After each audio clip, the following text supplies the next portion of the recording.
نحمده ونصلي ونسلم على رسوله الكريم اما بعد فاعوذ بالله من الشيطان الرجيم بسم الله الرحمن الرحيم وعد الله لا يخلف الله وعده ولكن اکثر الناس لا يعلمون۔ یہ وعدہ اللہ نے کیا ہے، اللہ تعالیٰ اپنے وعدے کی خلاف ورزی نہیں کرتا، لیکن اکثر لوگ اس حقیقت کو نہیں جانتے۔ اس آیت کریمہ میں اللہ تعالیٰ نے فرمایا کہ جو اللہ رب العالمین نے وعدہ فرمایا، اپنے بندوں کو تسلی دی کہ یہ جو کفر کی یہ کامیابی عارضی ہے اور چند سالوں میں حالات کا رخ بدل جائے گا اور رومیوں کا بول بالا ہوگا اور انہیں اللہ تعالیٰ وہ کامیابی عطا فرمائے گا، تو یہاں پر اس کا ذکر کیا کہ اللہ تعالیٰ اپنے وعدے کی خلاف ورزی نہیں کرتا۔ یہاں پر یہ بات یاد رکھیے گا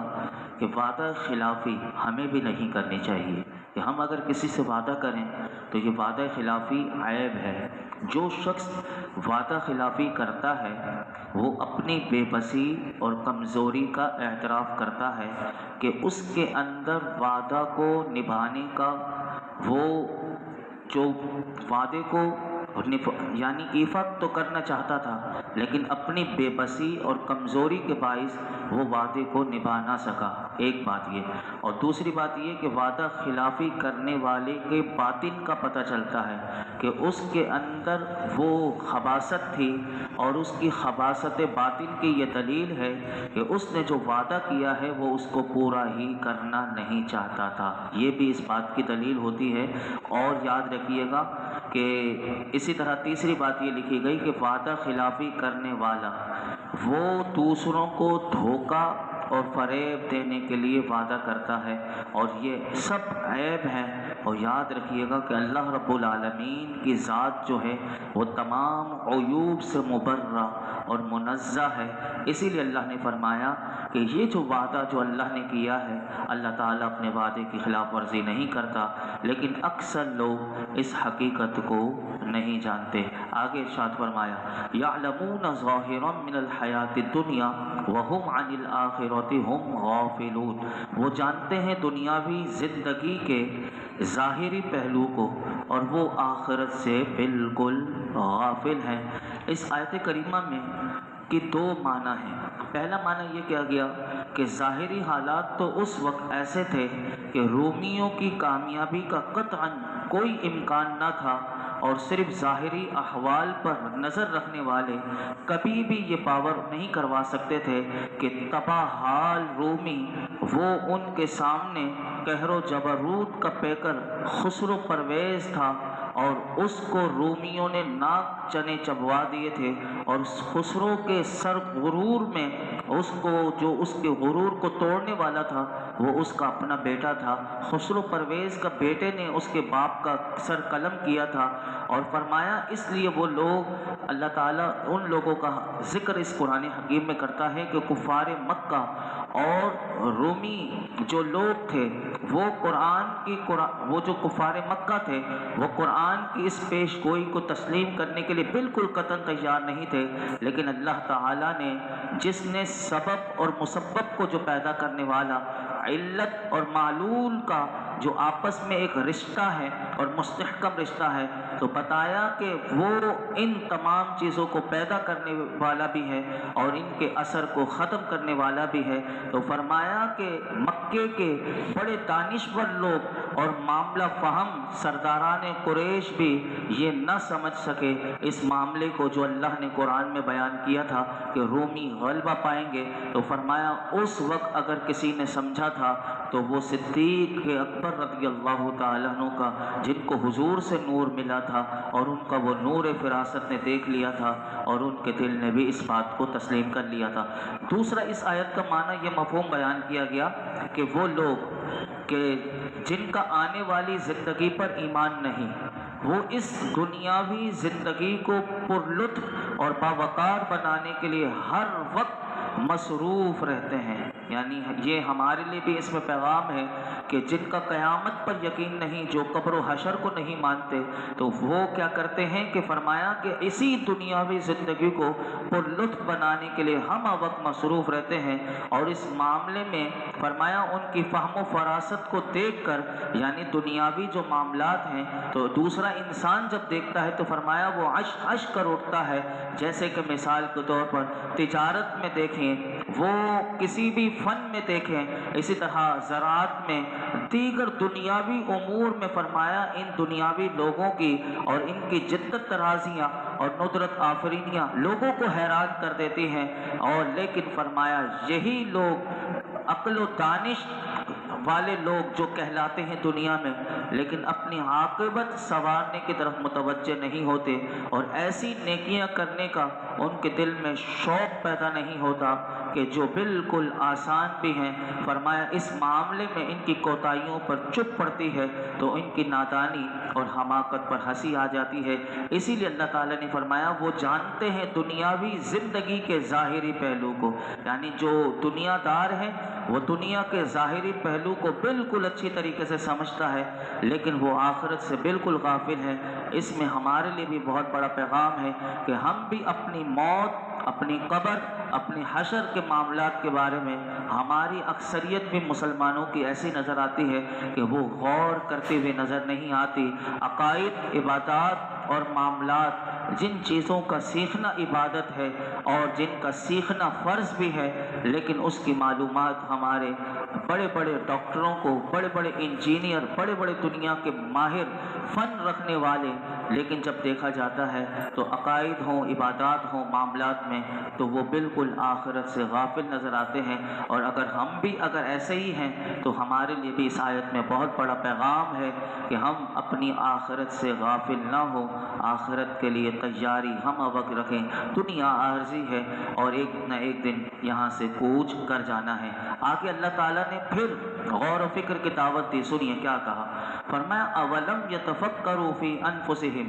ما خلق اللہ السماوات والارض وما بینہما الا بالحق واجل مسمى وان کثیرا من الناس بلقاء ربہم لکافرون. کیا انہوں نے کبھی غور نہیں کیا اپنے جی میں، یعنی اپنی جان میں؟ نہیں پیدا فرمایا اللہ تعالیٰ نے آسمانوں و زمین کو اور جو کچھ ان کے درمیان ہے مگر حق کے ساتھ اور ایک مقررہ مدت کے لیے. اور بلا شبہ اکثر لوگ اپنی رب کی ملاقات کے سخت منکر ہیں. یہاں پر اللہ رب العالمین نے کفر و گمراہی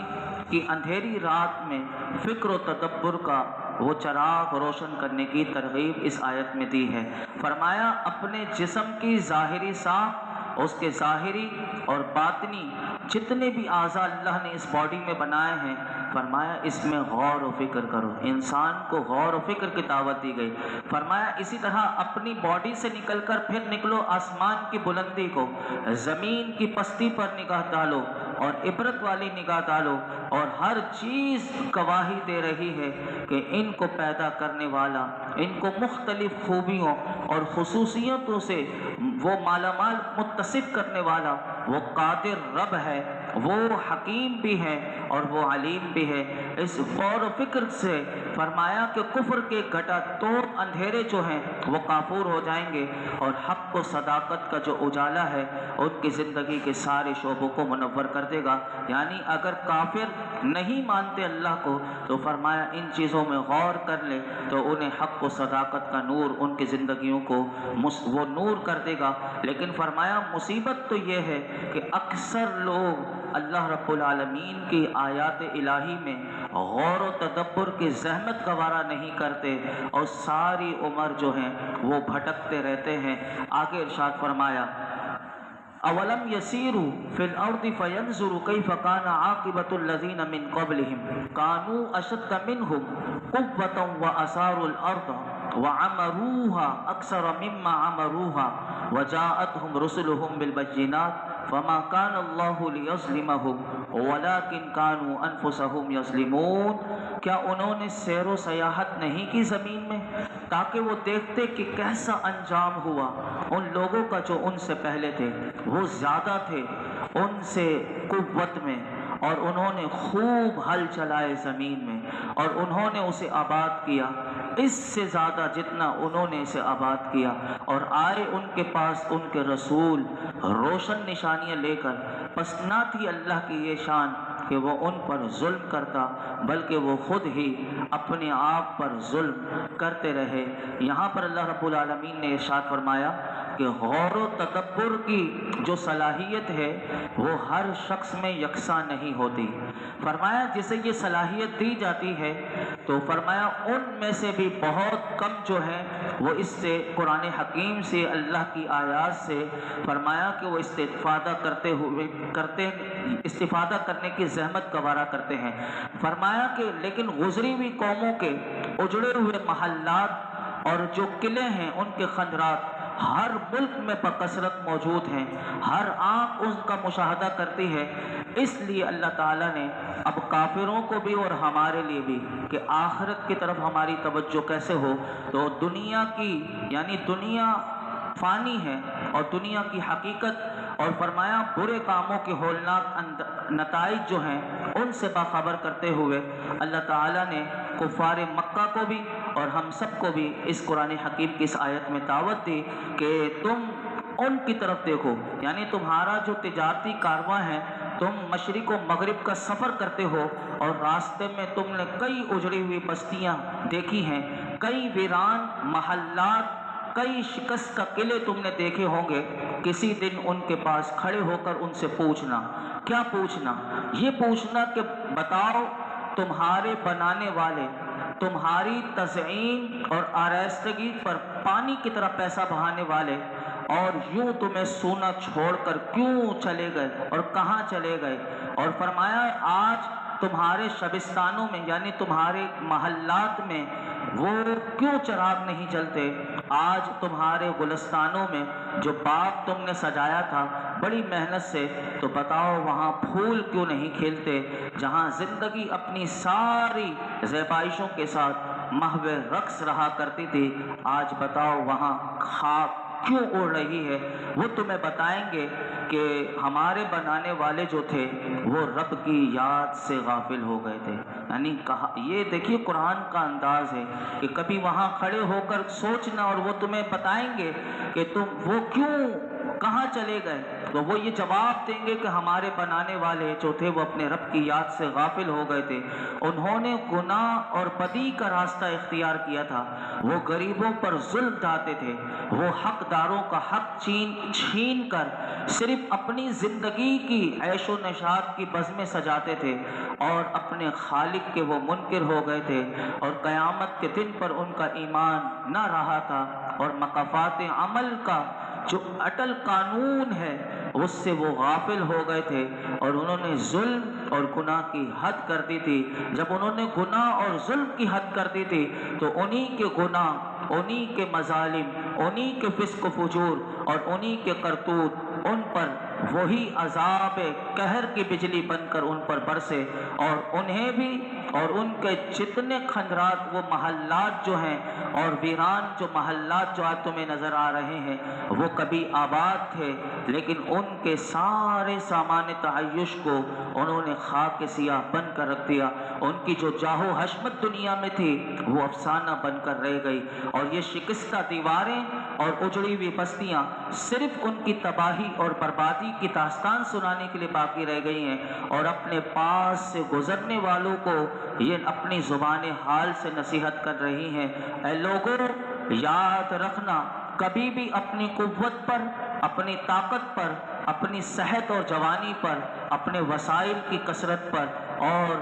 دولت کی فراوانی پر کبھی بھی مغرور نہ ہونا، اور اپنے خالق کا انکار نہ کرنا۔ اس کی مخلوق جو ہے اسے بہت پیاری ہے، اس کی مخلوق اللہ کو بڑی پیاری ہے، اور جب اس کی مخلوق پر ظلم و ستم کیا جاتا ہے تو پچھلی قوموں کو بھی اللہ نے برباد کر دیا۔ قیامت تک آنے والا جو اس کی مخلوق پر ظلم کرے گا کسی بھی لحاظ سے، تو یاد رکھنا تمہارا بھی حشر وہی ہوگا کہ جیسے پہلے لوگوں کا ان کا ہوا۔ اور یہاں پر علماء ایک بات اور بھی کہتے ہیں کہ جو دوسری بات اللہ نے اس آیت میں ارشاد فرمائی کہ انہوں نے خوب ہل چلائے زمین میں، اس سے کیا مراد ہے؟ تو اس کی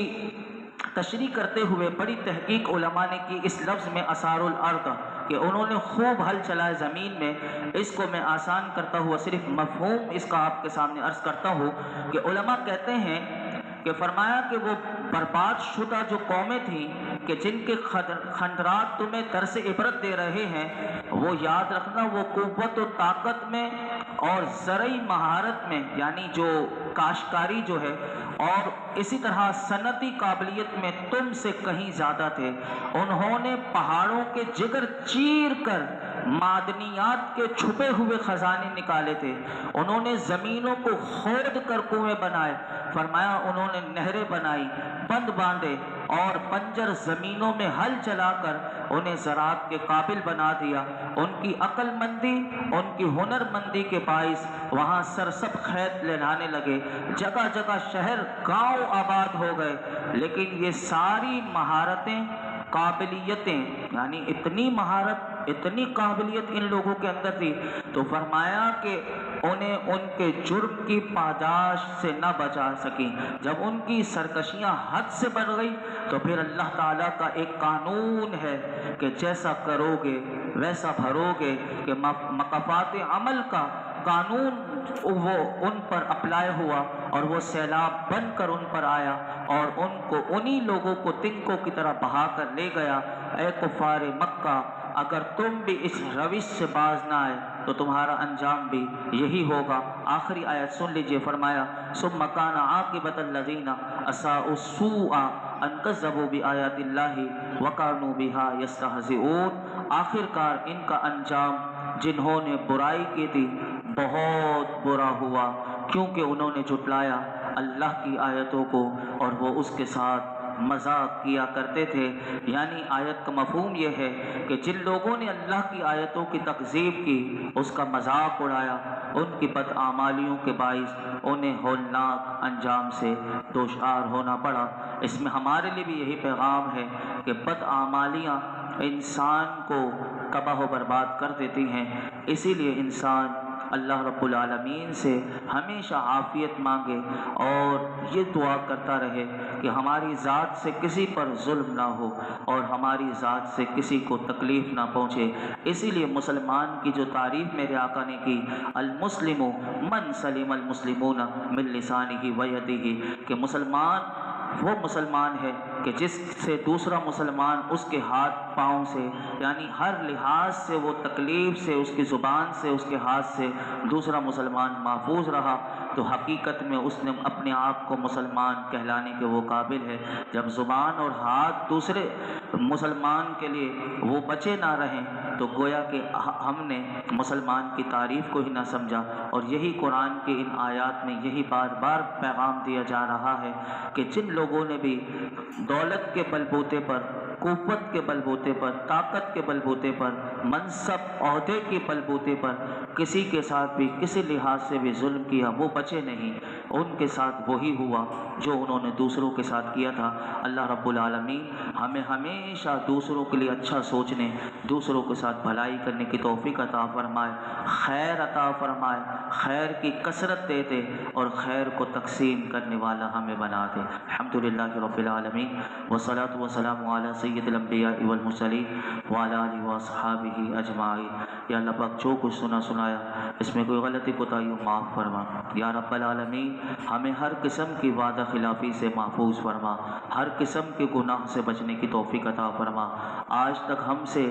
ظاہراً باطناً جتنے گناہ ہوئے صغیرہ کبیرہ، یا اللہ سارے گناہ معاف فرما دے۔ آئندہ زندگی کی جتنی سانسیں باقی ہیں اے اللہ ہمیں قرآن و سنت کی روشنی میں اپنی زندگی گزارنے کی توفیق عطا فرما۔ ہر قسم کی بدعمالیوں سے، بد کرداریوں سے، مولائی کریم دل آزاریوں سے ہمیں محفوظ فرما۔ یا رب العالمین ہمیں حقیقتاً نیک بنا دے، ہمیں حقیقتاً نیک بنا دے، تقوی و پرہیزگاری عطا فرما۔ یا رب العالمین مرتے دم تک قرآن سنت کا فہم عطا فرما اور قرآن و سنت کی تعلیمات پر عمل کی توفیق عطا فرما اور اس پر عمل کی توفیق عطا فرما۔ آج تک جتنی دعائیں کی ہیں آئندہ کریں گے سب دعاؤں کو قبول فرما۔ یہ جتنے حاضرین موجود ہیں اللہ سب کی جولیوں کو، دامنوں کو مرادوں سے بھر دے۔ وصلی اللہ تعالی علی خیر خلق محمد وعلی آلہ وصحبہ۔